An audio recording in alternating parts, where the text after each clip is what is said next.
I definitely got to get your take on Tim Patrick back with the Detroit Lions. And once again, I will continue to say this. He is a number 2 receiver that you have as your number 3. And the value that you are getting for a guy like this, it is amazing. I'm so glad that he didn't make the same mistake that Josh Reynolds made. Because Josh Reynolds, if we think back to free agency last year. Where is Josh Reynolds? Yeah. Listen. Shots fired. You think back to free agency last year, Josh Reynolds, he wanted the bag. And, I mean, I can't necessarily blame him. He had a good year as a number 3 receiver on this team, but he just outpriced themselves for the Lions, man, and he ends up going to the Broncos, ironically, and we get Tim Patrick, and Tim Patrick has been everything that, you know, has been advertised ever since we got him. He's come in, he's fit this culture just perfectly. He goes out there, he's a big body receiver, much in the way of Josh Reynolds, but I feel like his route running is a little bit better. He's a little bit better at catching passes deep down the field, and he's become an absolute asset for Jared Goff in this Lions offense. And, you know, when you lock up a guy like this for, I believe it was $4 or $5 million. 1 year, $4 million contract. This is perfect, man. This is everything you're wanted if you're Brad Holmes, and this completes your starting unit on offense. The only thing you really have to worry about now is depth as far as the offensive line, but everything else is set. This offense is ready to go. I'm really excited for what John Morton is going to bring to this thing and the new nuances he'll bring. But they're ready. Getting the bump as well, getting the raise. One game coordinator as well as offensive line coordinator. That's where I'm ready to see what this team is going to do, man. And that's where I wanted to ask you as well.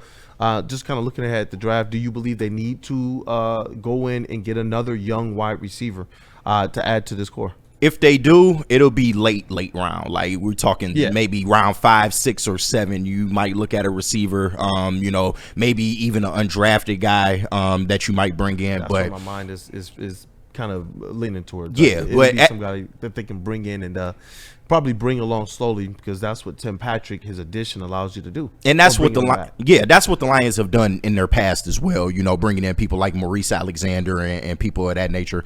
So I expect them to do that. But as far as your top 3, you're set to go. And even if you want to use a 4th, you got Sam Laporta at tight end. So this Lions offense, I expect them to be, you know, just as dangerous as they were last year. I know it'll be a little bit different. Everybody thinks John Morton is just absolutely going to run the ball more. That's still yet to be seen, but it does make sense when you see the type of backfield that you have as well. So this offense, they're Super Bowl caliber ready. It's just all about, you know, how are they going to perform when it comes time to perform, and how is the defense going to hold up as well. But this Lions offense, shout out to you know, Dan Campbell and John Morton and the guys for getting this done and bringing Tim Patrick back, because he is a great addition to this team. He has been since he's got here. Yeah, definitely. And I saw a comment here that was definitely pretty interesting here, and it's very simple from Donkey Kong. He just says, "I love Roy Lopez." You know, when we talk about some of these new additions and kind of getting more familiarized with who Roy Lopez is, that's where I'm like, you know what? Brad Holmes is working very, very kind of quiet and smart right now with the types of additions he's bringing to the team, and even bringing a guy back like a Tim Patrick. These are just guys that just work. Yeah, they're not necessarily about all of the flair. They're not necessarily even about all of their own attention. And though they might not be kind of your stars of the league, they are the guys that make up really the baseline and the foundation of the identity that you want. We talk about depth and versatility. Well, guys like Tim Patrick, and as I'm looking at Roy Lopez, they bring that. And they bring that in a package of, they got that dog in them. You know, and that's what I like, with very low ego. They just go to work. They got a prototype, don't they? They got a prototype. And Brad Holmes, you know what?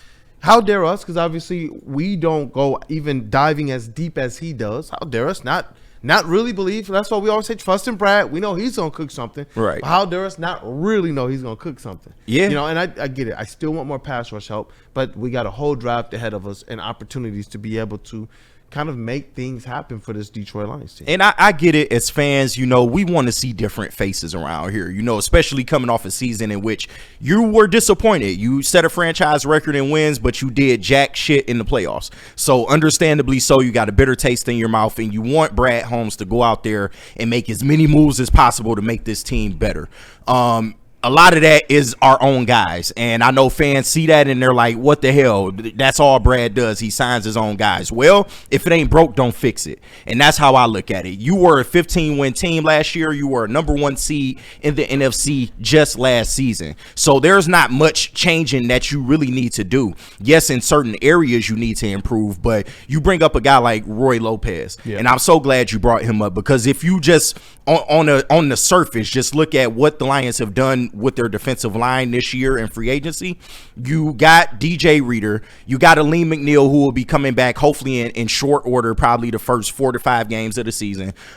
You have a Roy Lopez now who is probably going to be your Broderick Martin replacement, and if you feel that way, then the Lions got better in that department. You add Levi O to that, you add Mekhi Wingo coming back off an injury to that. That's a pretty damn good defensive tackle room. Now, I know we're still waiting for that pass rusher. I mean, we all are. Trust me. Don't get me wrong there. But Brad knows the strengths and the weaknesses of this team. And he's not just sitting on his hands for no reason. Nope. He has a plan. He's not just passing up on the big names for the F of it. Like, he has a plan, and he's going to be able to execute. But I think fans just need to look forward to the draft, because that's where he makes his money. That's where he gets his most aggressive, and that's where he has his most leverage. If you just look at, the Lions draft pick situation. So I'm not mad at how he's building the team right now. No, and I can't blame him, because you were right there last year. You just had a bad performance at a bad time, but that doesn't, speak to what the team actually is. And they got some young guys on this squad and some players on this team that will take steps forward.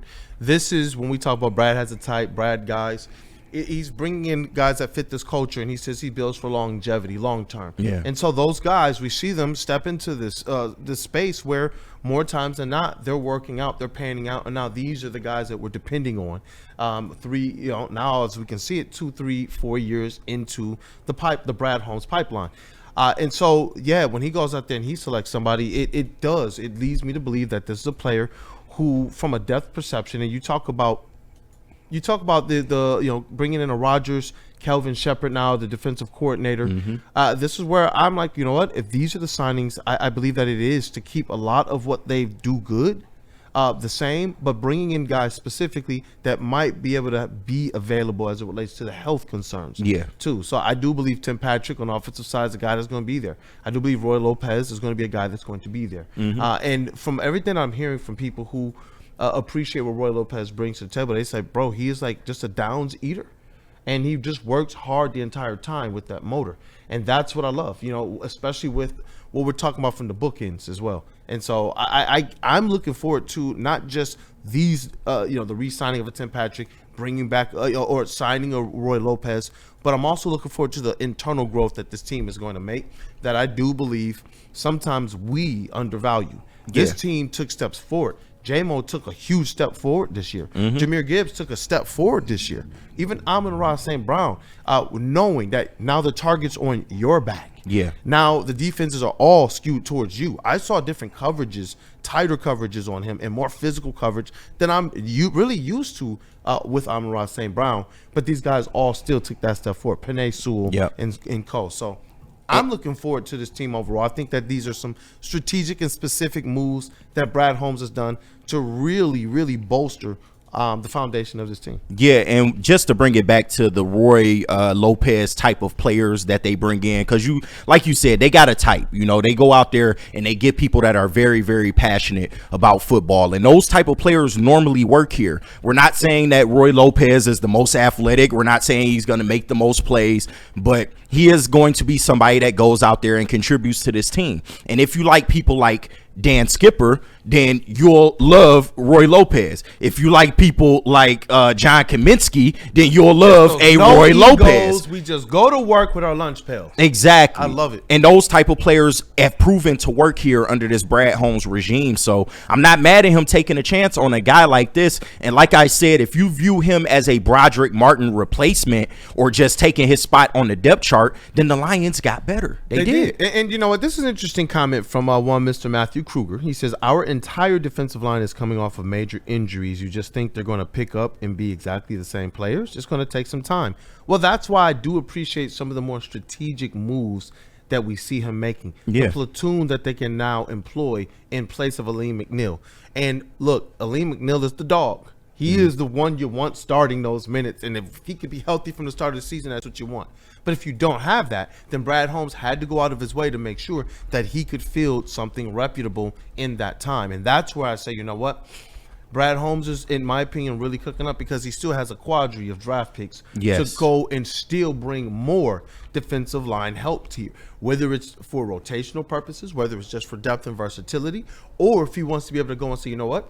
I just want to bring in another dog. He can go out there and do that, and he's giving himself that opportunity by doing moves like a Roy Lopez and shoring up this defensive line to a certain degree. And they still have money in the bank, too. If he decides, hey, I see something in the free agent market I like, I'm going to go after that, they can do that. So everything is at Brad Holmes' disposal, and we all know he doesn't do it the way we want it done. You know, he's going to do it his way. So we have to be a little patient in that aspect. But so far, so good. He hasn't steered us wrong. When you really look at this thing from a macro level, it's been injuries that have derailed us, especially over this last year. And shout out to Weezy D313 in the chat.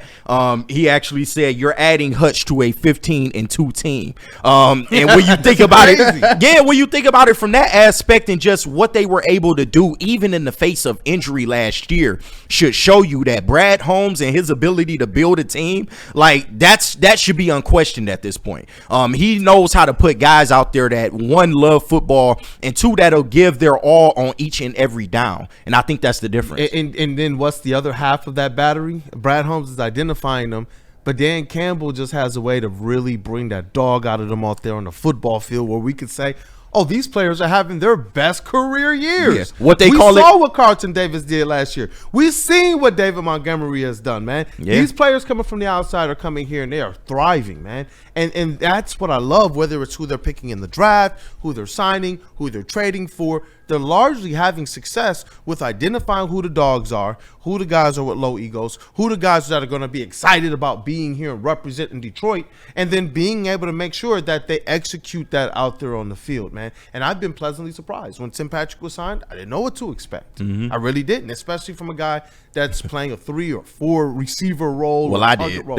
I know you did. That's your godson. You talked about it from the beginning. And that's why you're one of our ball knowers. You have been spot on about so much stuff since you've arrived at this network, man. And I know that if I knew you before, that I would have been like, yeah, this guy is it. We talked football for a little bit, and I was like, yeah, KG is one of those guys. And that's where, you know, I'm happy that Brad Holmes and Dan Campbell, they understand both aspects of it. We've had many different GM coach combinations. Like, how are you GM hiring your own coach and y'all don't got chemistry? You're right. I don't understand that. Y'all don't got working chemistry. The coach talking about the type of players he want, and the GM is doing his own thing. Now you got guys that are literally like you can't tell me that they're not brothers. I don't care about the tone. It just is what it is. Like they are in lockstep. One is identifying and the other one is executing it. And it's a beautiful relationship between them, especially when you see the players are stepping into stardom. No, it definitely helps when you have a GM and a coach that are in perfect synergy, like a Brad Holmes and a Dan Campbell is, because,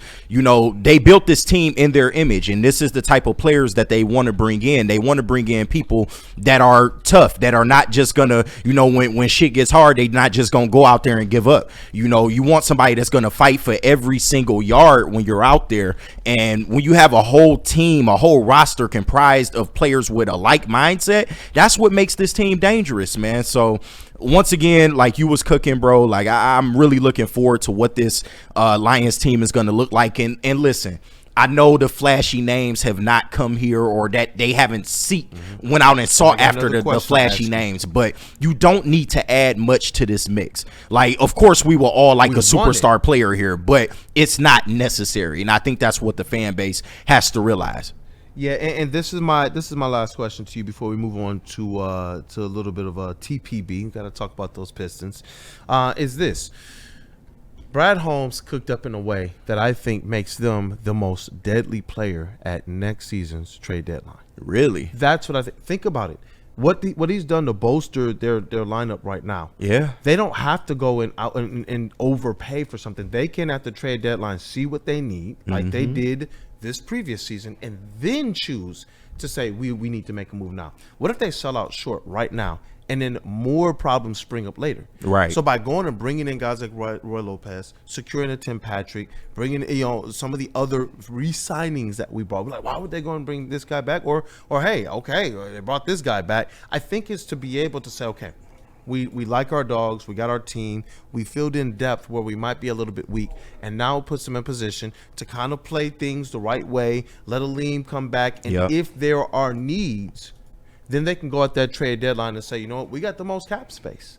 No, they can go and say especially when you consider if they're drafting players and such that can contribute depending on what a trade would look like. But largely, if you have the cap space and a willingness to let go of second or third round draft picks, you can come away with a pretty good edge rusher at next year's trade deadline. Yeah, nah, bro, you cooking right now. And that's such a great point that you made, because Brad already done told y'all, man, I'm not trying to win the headlines in March, but the ones in November, December, January, that's what we're really aiming for here. So on the surface, it may not look like all that, but come around that time when games get tougher and, you know, you need guys that are going to be on the field and give their all, the Lions are standing right there. And you made such a great point about the trade deadline.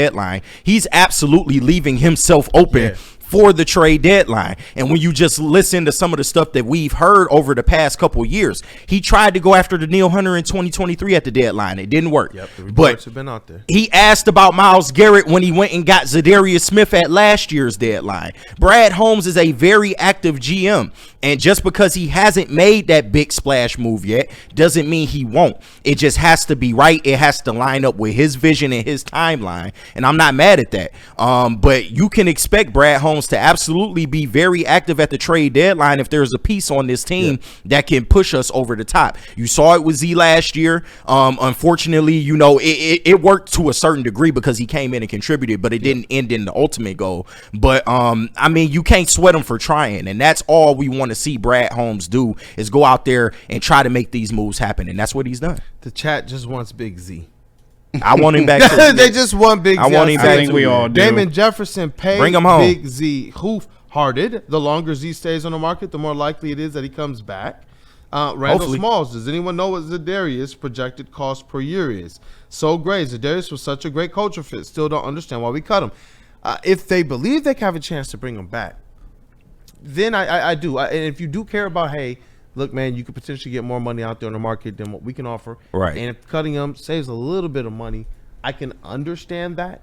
But it does. I do have to agree. The longer, I think with Hoof, the longer he stays out there on the market, I feel like the more likely it is he comes back. I mean, there's a good chance of that. And if they were to bring it back at a lower contract, I don't think it'd be something, you know, too crazy, maybe around 7 to 8 million. But the real question is whether they want to keep him for 1 year or 2 years. Because if they want to keep him for 2 years, then you might have to ante up a little bit more. But if we're talking just a 1 year, let's run it back one more time. Let's see what we got. I give him a 7, 8, maybe even $9 million contract and see where it lays. And that's better than the 11 million that they would have had to shell out if they had kept him on the roster. What about Muhammad? I see Weezy in the chat. Ooh. I know that was one of the other guys' sons. He'd be a good depth piece. I don't rule that out either. Just based off what he gave you last year, I'm pretty sure Brad Holmes realizes, you know, the type of player that he is. I would love to have him back because he provides a certain amount of speed off the edge that you need in that reserve role, man. So I would love to see him come back on a, you know, $1, $2, $3 million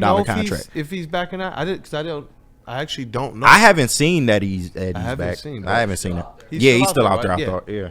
Yep. All right. Well, hey, you know what? Hey, bro, that was real thorough Lions talk. Yeah. Man. TLB, man. And we got to get into these Pistons. The people are asking about it. They were like, man, dog, I would have led with it. But this allows us right now to be able to have.